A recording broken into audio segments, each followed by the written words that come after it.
Assalamualaikum warahmatullahi wabarakatuh.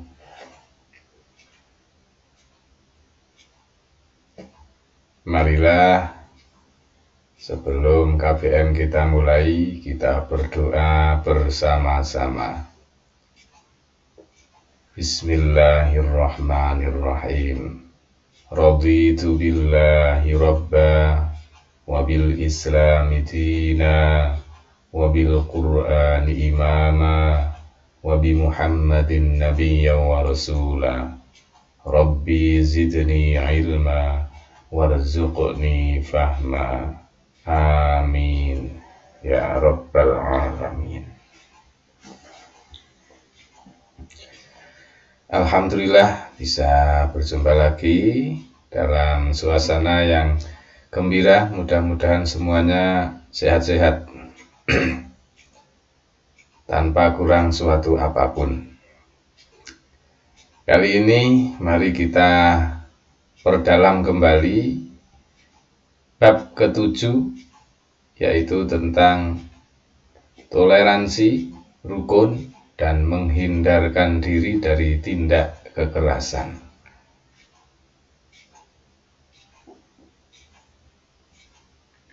Sebelumnya mari kita tadarus terlebih dahulu agar kelasnya lebih barokah.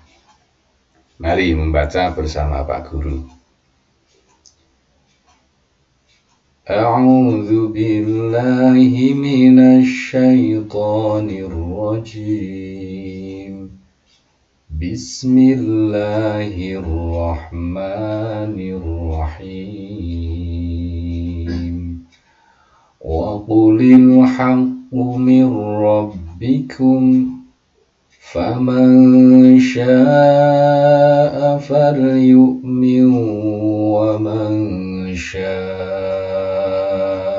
falyakfur.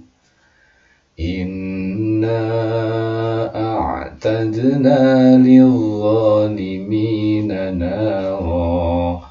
lil-zalimina naran ahata bihim suradiquha wa in yastaghithu yughathu bima'in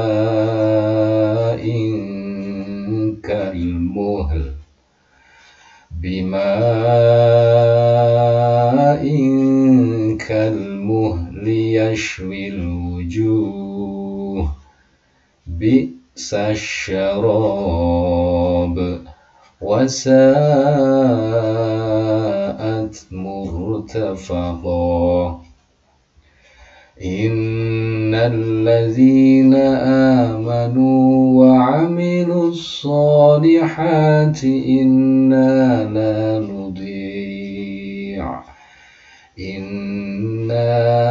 nudhi'u ajra man ahsana 'amala. Sadaqallahul 'azim. Ini tulisannya ada yang perlu diralat. Tertulis inna a'tidna, yang betul inna a'tadna. Anak-anak yang saya cintai, silakan amati beberapa gambar ini dari gambar 1 sampai gambar 4.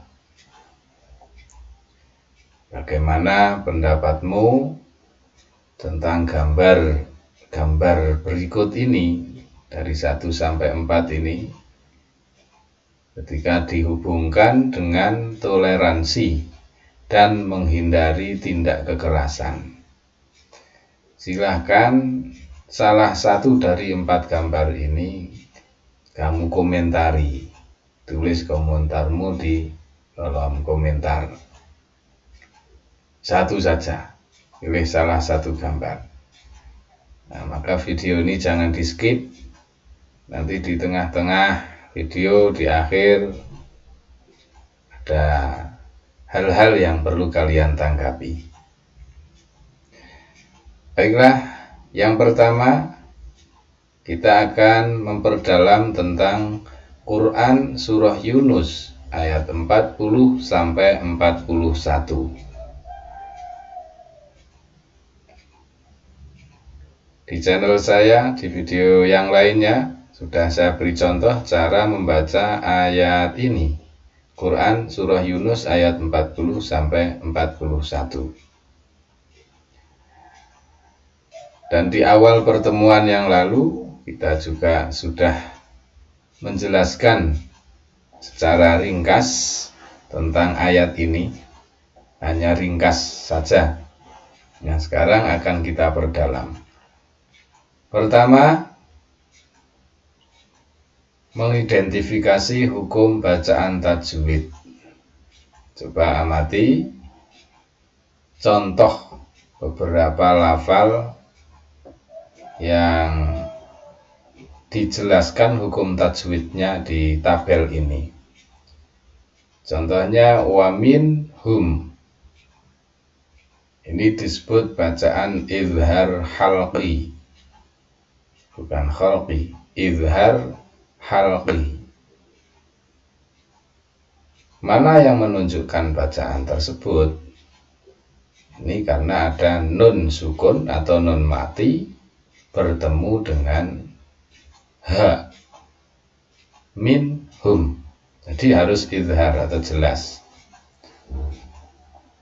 Wa min hum man. Mim mati ketemu dengan mim. Ini idgham mimi atau idgham mutamatsilain nama lainnya. Disebut mimi karena mim ketemu mim. Kadzabuka disebut matobi'i, wawu sukunnya ini dengan panjangnya tentu 2 kedukan. Nah, kalian bisa cari contoh yang lain dari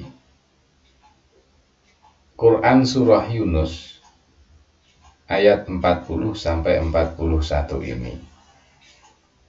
Ini kan hanya beberapa contoh. Yang ketiga, dari Quran Surah Yunus ayat 40 sampai 41, anak-anak punya tanggung jawab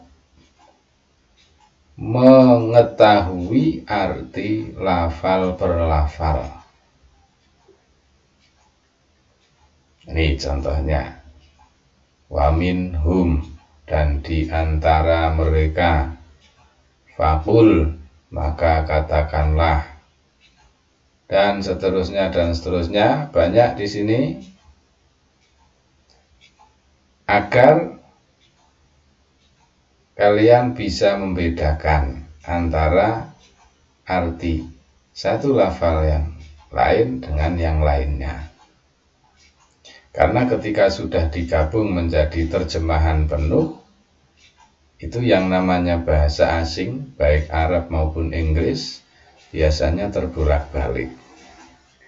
Nah, dalam soal, baik tes mid semester, tengah semester ya, atau akhir semester, biasanya ada pertanyaan tentang arti kata per kata. Biasanya model soalnya, kata yang bergaris bawah, artinya apa? Nah, maka untuk mengatasi hal tersebut, anak-anak harus mengetahui masing-masing per lafal. Nah, ini nanti bisa di screenshot.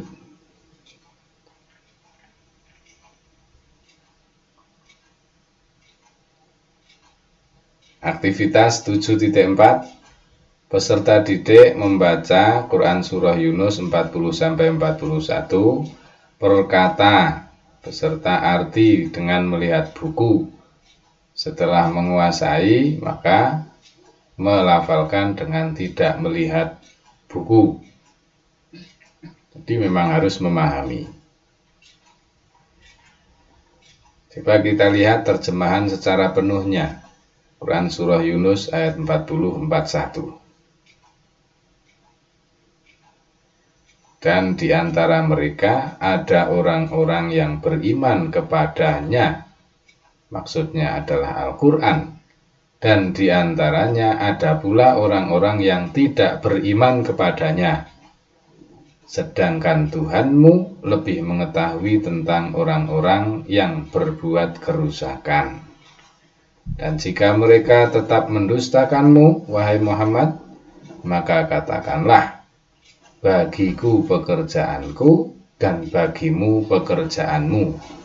Kamu tidak bertanggung jawab terhadap apa yang aku kerjakan, dan aku pun tidak bertanggung jawab terhadap apa yang kamu kerjakan.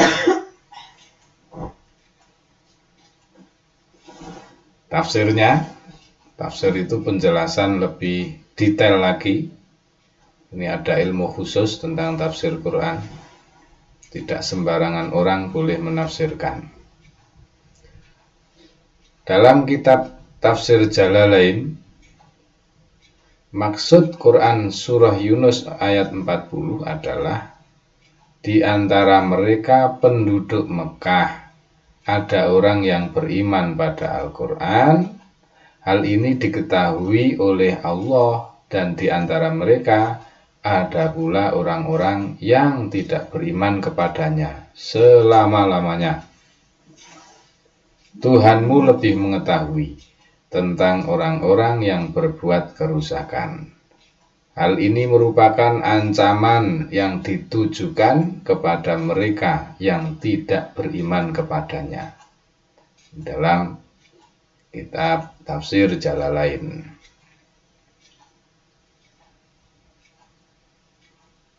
Lebih rinci, Profesor Dr. Quraish Shihab, ini ulama ternama di negeri kita, Indonesia, putrinya Najwa Shihab itu. Nah, Pak Dr. Quraish Shihab ini dalam tafsir Misbah karya beliau menjelaskan maksud kalimat di antara mereka dalam ayat 40 ini maksudnya adalah kaum musyrikin atau orang-orang yang musyrik. Ada orang yang percaya kepadanya tetapi menolak kebenaran. Jadi orang musyrik ada yang memang sudah percaya pada Quran, cuman menolak kebenaran, percaya bahwa itu datang dari Allah kepada Nabi Muhammad. Hanya kebenarannya itu ditolak oleh orang musyrik. Kenapa menolak? Ya karena gengsi dan mempertahankan kedudukan sosial. Ya, ada yang ditampakkan secara nyata, ada yang tersembunyi-sembunyi.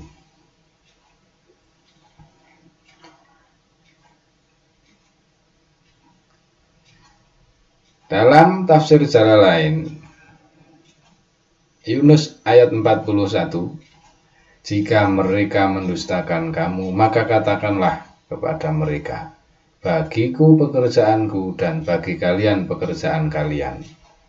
Artinya masing-masing pihak menanggung akibat perbuatannya sendiri. Kalian berlepas diri terhadap apa yang aku kerjakan, dan aku berlepas diri terhadap apa yang kalian kerjakan.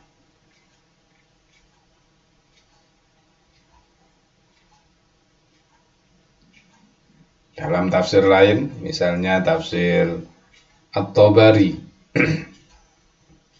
tafsir At-Tabari juz 15, dijelaskan bahwa Allah berfirman kepada Nabi Muhammad, jika mereka mendustakanmu, hai Muhammad, yakni orang-orang musyrik, dan mereka menolak risalah yang engkau bawa kepada mereka dari sisi Tuhanmu, maka katakan kepada mereka, hai kaumku, untukkulah agamaku dan amalku, dan untukmulah agamamu dan amalmu. Amalmu tidak akan memberi mudarat kepadaku, amalku pun tidak akan memberi mudarat kepadamu. Setiap orang hanya akan dibalas disebabkan amal perbuatannya sendiri. Kamu tidak dihukum karena dosa-dosanya. Aku tidak akan dihukum karena perbuatanmu. Ini dalam At-Tabari lebih detail lagi. Nah, anak-anak yang saya cintai, dari penjelasan tadi, silahkan kitab Quranmu nanti di rumah dibuka, tulis teks asli dari Quran surah Al-Kafirun. Ya, Al-Kafirun ayat 6 dan Quran surah Saba ayat 25. Tulis di buku. Karena dua ayat ini masih ada kaitannya dengan yang saya jelaskan tadi. Kemudian Rasul bersabda, Ahabbuddin ilallah al-hanifiyah as-samhah. Agama yang paling dicintai Allah adalah yang lurus dan toleran. Ini hadis sahih. Maksud al-hanifah as-samhah adalah lurus dan toleran. Maksudnya amal-amal perbuatan yang jauh dari kebatilan, tidak memberatkan dan tidak pula menyempitkan. Ya, seperti agama kita, agama Islam. Kemudian arti as-samhah adalah as-sahlah atau kemudahan. Yakni dibangun di atas prinsip kemudahan berdasarkan firman Allah, dan dia tidak menjadikan kesukaran bagi kalian dalam agama ini. Millah ayah kalian Ibrahim. Dalam Quran surah Al-Hajj ayat 78, nanti bisa dicek. Millata abikum. Baik, itu penjelasan tentang Quran surah Yunus ayat 40 sampai 41. Kemudian kita lanjutkan penjelasan tentang Quran surah Al-Maidah ayat 32. Di antara kalian sudah ada yang hafal, alhamdulillah. Memang itu kadenya, jadi harus terpenuhi.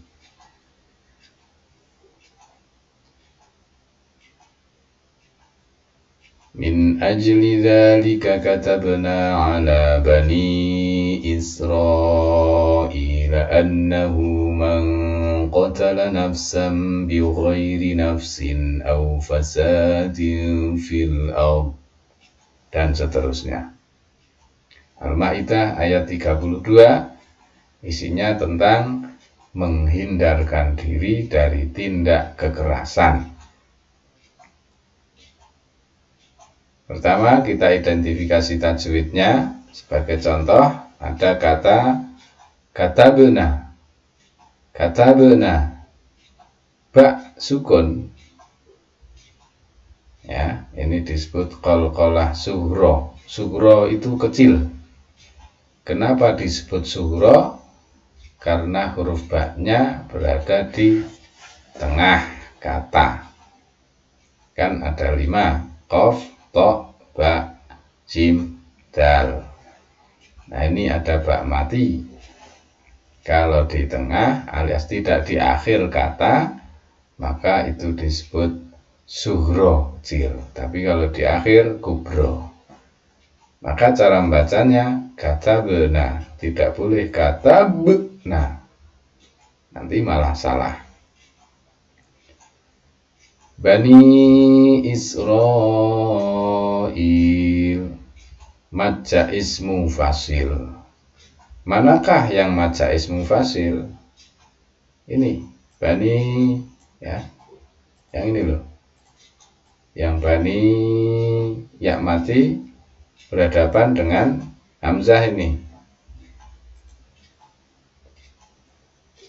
Bani kata sendiri, Israel kata sendiri. Huruf matnya ada di akhir kata yang pertama, huruf hamzahnya berada di awal kata yang kedua, maka disebut mad jaiz munfasil. Kemudian annahu, gunnah, ada nun tasdid. Annahu, cara bacanya begitu, tidak boleh annahu. Gunnah itu berdengung. Annahu, jadi ada agak-agak ditahan gitu. Ini hanya contoh 3 ini, kalian cari lagi. Tadi kan ayatnya panjang ini, 1, 2, 3, 4, ada 4 baris. Maka cari hukum tajwid yang lainnya. Identifikasi bacaan tajwid dalam Quran Surah Al-Ma'idah ayat 32. Selain yang saya contohkan tadi.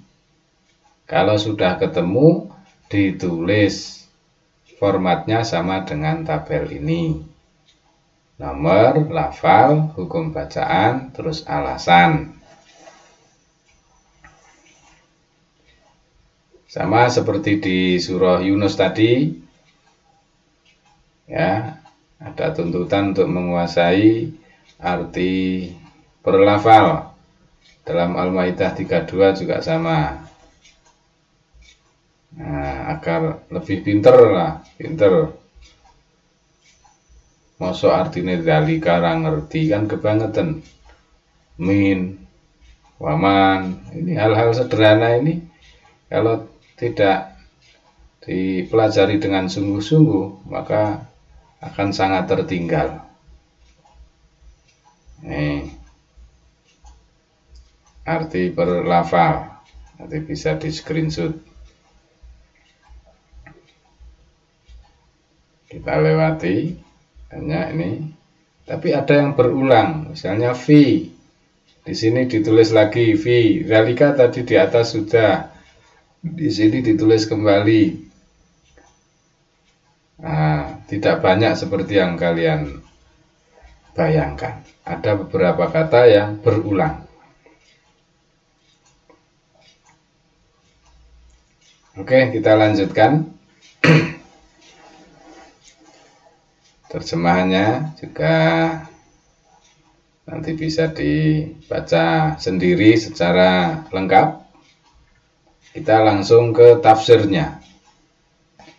Tafsir Al-Ma'idah ayat 32. Menurut tafsir Jalalain, bahwa maksud ayat ini adalah karena perbuatan Qabil sebagaimana dikisahkan pada ayat sebelumnya, kami tetapkan bagi Bani Israel bahwa barang siapa yang membunuh seorang manusia bukan karena perbuatan kerusakan yang dibuatnya di muka bumi berupa perzinahan misalnya, atau perampokan dan lain sebagainya, masih banyak kejahatan yang lainnya, maka seolah-olah dia telah membunuh manusia seluruhnya. Jadi membunuh tanpa sebab yang diperbolehkan itu diibaratkan seolah-olah membunuh seluruh manusia. Tapi sebaliknya, barang siapa yang memelihara kehidupannya, artinya tidak membunuhnya, maka seolah-olah ia telah memelihara kehidupan manusia seluruhnya.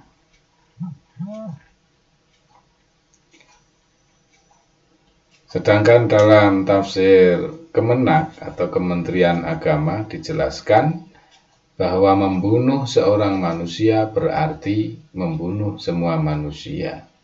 Sebagaimana memelihara kehidupan seorang manusia berarti memelihara kehidupan manusia semuanya. Ayat ini menunjukkan keharusan adanya kesatuan umat dan mewajibkan terhadap yang lainnya juga, yaitu harus menjaga keselamatan hidup dan kehidupan bersama. Jadi diibaratkan seperti sapu itu. Ketika satu lidi, maka itu akan mudah dipatahkan. Tapi kalau sudah terkumpul maka akan kuat. Jadi ini ayat tentang persatuan juga. Hal ini dapat dirasakan karena kebutuhan setiap manusia tidak dapat dipenuhi sendiri. Manusia itu makhluk sosial. Bahasa sosiologinya son politikon. Manusia sosial, nggak bisa hidup sendiri. Orang kaya pun itu membutuhkan yang lain ternyata. Bajunya dia tidak menjahit sendiri. Makanannya bahkan itu ditanam oleh petani. Jadi nggak ada yang betul-betul bisa hidup mandiri itu. Bohong kalau saya sudah mandiri, bohong. Masih membutuhkan yang lain.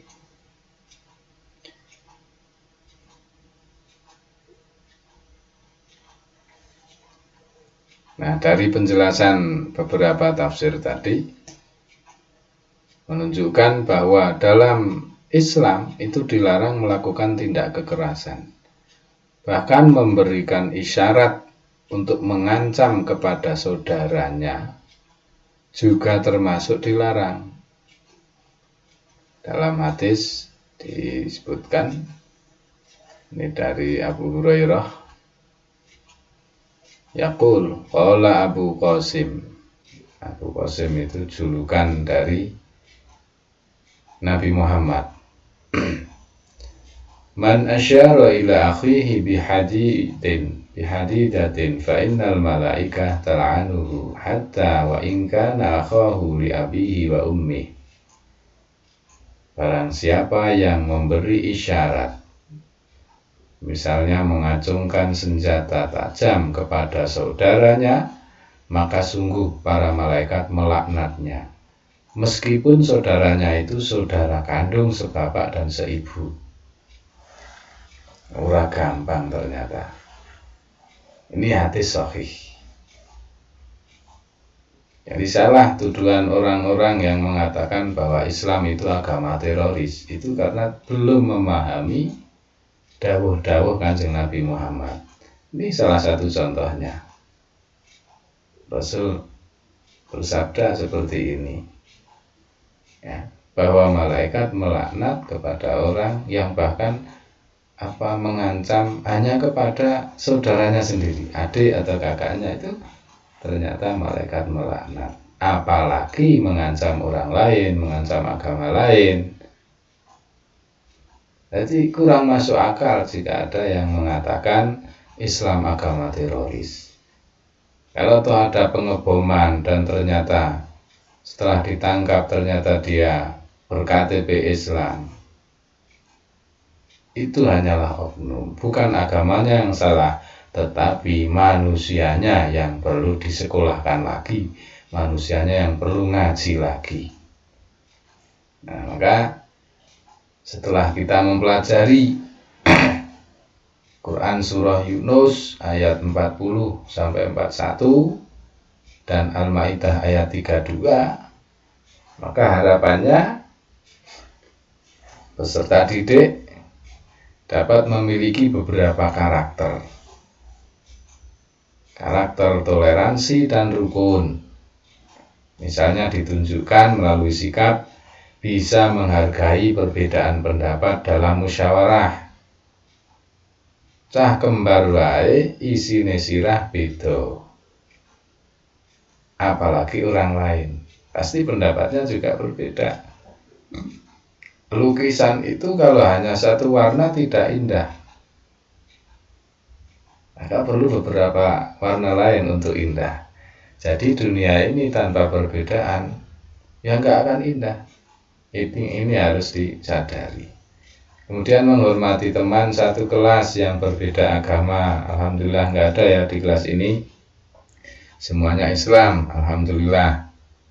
Tapi suatu saat kalian akan memiliki teman yang beda agama, mungkin di perkuliahan atau di masyarakat. Hidup rukun di masyarakat meskipun berbeda suku, warna kulit, atau perbedaan yang lainnya. Karakter yang diharapkan yang lainnya adalah cinta damai. Misalnya dengan diwujudkan melalui menyelesaikan masalah dengan mengedepankan musyawarah, membuang duri atau paku di jalan ke tempat sampah, ora malah dipasangi. Dumeh bapakne tukang tempel ban, wah anake tukang nyebar paku. Ini kurang cinta damai. Kemudian contoh penerapan cinta damai yang lainnya, misalnya menjadi mediator saat ada teman yang masalah. Dua teman bertengkar, kurang rukun, maka sangat terpuji jika kalian menjadi mediatornya, penengah, pendamai. Karakter berikutnya yang diharapkan adalah religius. Ditunjukkan melalui membaca dan menghafalkan Al-Quran yang berhubungan dengan toleransi, rukun, dan menghindari diri dari tindak kekerasan. Membaca Qurannya dengan tartil, urawaton, memahami kandungannya dan melaksanakan isi dari ayat tersebut. Nah, inilah 3 karakter yang diharapkan bisa muncul setelah mempelajari ayat ini. Dari beberapa hal yang saya sampaikan bisa diambil beberapa kesimpulan. Yang pertama, bahwa Islam mengajarkan untuk toleransi. Di antara ayat yang menjelaskan tentang toleransi adalah Quran surah Yunus ayat 40-41. Diingat-ingat, Yunus 40-41. Kandungan Quran surah Yunus ayat 40-41. Pertama, sikap manusia terhadap Al-Quran itu ada 2 golongan. Ada yang beriman kepada Al-Quran, ada juga yang tidak beriman. Terus kandungan yang kedua, Allah lebih mengetahui tentang perbuatan manusia. Karena Allah yang lebih mengetahui, maka kita dilarang menjustifikasi atau gampang mengecap, gampang menuduh kepada orang lain. Allah lah yang berhak menghukum. Kemudian yang ketiga, kandungan dari Yunus 40-41, perbuatan setiap manusia di dunia akan dipertanggungjawabkan kepada Allah Subhanahu wa Ta'ala di akhirat kelak. Kemudian simpulan yang ketiga, Islam mengajarkan untuk menghindarkan diri dari tindak kekerasan. Dengan kata lain, Islam mencintai kedamaian. Nah, di antara ayat yang menjelaskan tentang hal tersebut adalah Quran surah Al-Maidah ayat 32. Kandungan Al-Maidah 32 itu diantaranya menjamin hak-hak hidup setiap manusia.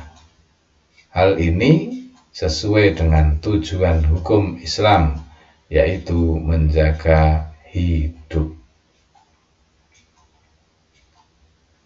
Terakhir, silakan, ini ada tulisan besar di beberapa daerah terjadi perkelahian antar pelajar. Bagaimana cara mengatasi masalah tersebut dihubungkan dengan materi menghindarkan diri dari tindak kekerasan. Kan banyak itu kemarin kasus pas bal-balan itu, tragedi Kanjuruhan itu kan juga perkelahian. Nah, maka apa pendapatmu tentang hal tersebut? Tulis pendapatmu di kolom komentar. Nah, demikian KBM kita kali ini. Tugas-tugasnya jangan lupa tadi dari awal sampai akhir. Kalau kurang paham bisa disimak kembali. Terima kasih. Mari kita akhiri dengan bacaan hamdalah. Alhamdulillahirabbil alamin. Semoga dengan video ini berbarengan juga dengan petunjuk Allah Subhanahu wa Ta'ala untuk memberi kefahaman kepada kita tentang materi ini. Terima kasih. Assalamualaikum warahmatullahi wabarakatuh.